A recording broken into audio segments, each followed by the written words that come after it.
Hi everyone, my name is Amol Ponnuri. I'm from Section A. So today we're going to talk about one of India's most pressing economic challenges, that is the rising physical deficit. Simply put, the physical deficit is the gap between the government's total expenditure and its revenue, excluding borrowings.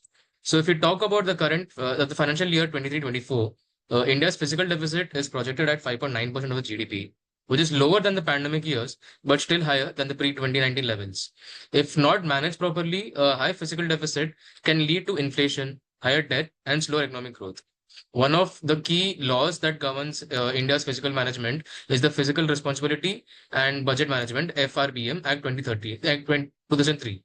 The FRBM Act was introduced to keep government borrowing and deficit in check while ensuring the financial discipline. However, in times like economic crisis, like the 2008 global financial crisis or the COVID-19 pandemic, the targets set by the FRBM Act have often been relaxed. So if we break down the reasons behind the fiscal deficit, its impact and the way forward. So starting with the causes of the deficit, we have high government spending.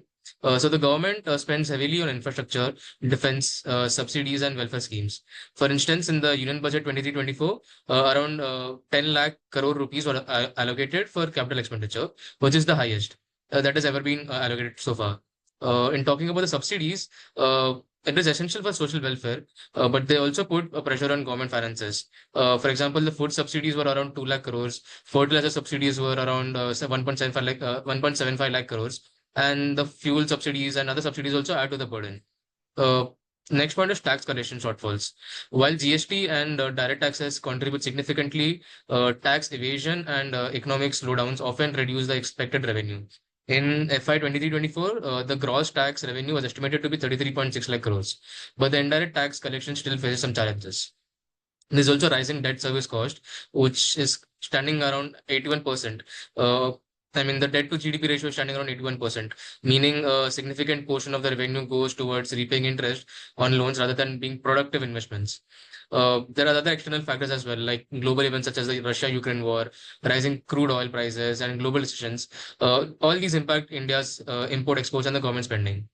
If you talk about the impact of the fiscal deficit, so a persistent high physical deficit has multiple consequences, one of which is inflation. When the government borrows more money and the money supply increases leading to inflation, so India's retail inflation has hovered around 5 to 6% in 2023, partly due to the fiscal pressures. There's also crowding out of private investments. So excessive government borrowing also leaves less money for borrowing business to borrow, which in turn has a slow economic growth, and then there's no less investment in the economy. It also leads to higher interest payments. With a fiscal deficit of 17.86 lakh crores in FY 23-24, a large portion of the budget is spent on repaying debt rather than in investing growth, as I mentioned earlier.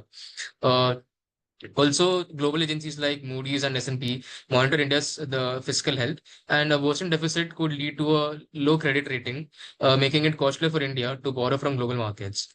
Now, talking about the FRBM Act that I've initially mentioned about, so it was enacted to limit the fiscal deficit and ensure responsible public spending. Some of the key provisions include reducing the deficit to 3% of GDP, originally targeted by 2008 or 9, but it has been repeatedly postponed. Restricting the revenue deficit to promote capital expenditure over unnecessary spending, setting long-term debt management strategies for fiscal stability. However, the FRBM Act has seen multiple relaxations, especially during economic crisis. The government has revised the targets under the NK committee, aiming to bring the deficit to 2.5% of GDP. But the COVID-19, again forced deviations, and the current aim is to reduce the deficit to 4.5% of GDP by 25-26. Some of the strategies that the government is taking to reduce the deficit is, to disinvestment and privatize. So it is selling stakes in PSUs like LIC and Air India, which has helped generate some revenue. And the government has also set a target of 51,000 crore disinvestment for a target for 23-24. Uh, and other one is rationalizing subsidies. So reducing unnecessary subsidies where while improving the direct benefit transfers helps curb the wastage. One more point is boosting tax compliance. So improving GST efficiency and tracking tax evasion has helped increase tax revenues collection. The GST collections average around 1.5 lakh crore per month in the year 23. Also, sticking to the FRBM targets will ensure financial stability while promoting growth. So finally, the way forward is, the government can increase the tax revenue by widening the tax base and improving the GST compliance. It will also focus on high growth sectors like manufacturing and exports to generate more income. Optimize spending by prioritizing infrastructure while reducing non-essential expenses. And finally, it would encourage the public-private partnerships to reduce the burden on government finances. Thank you.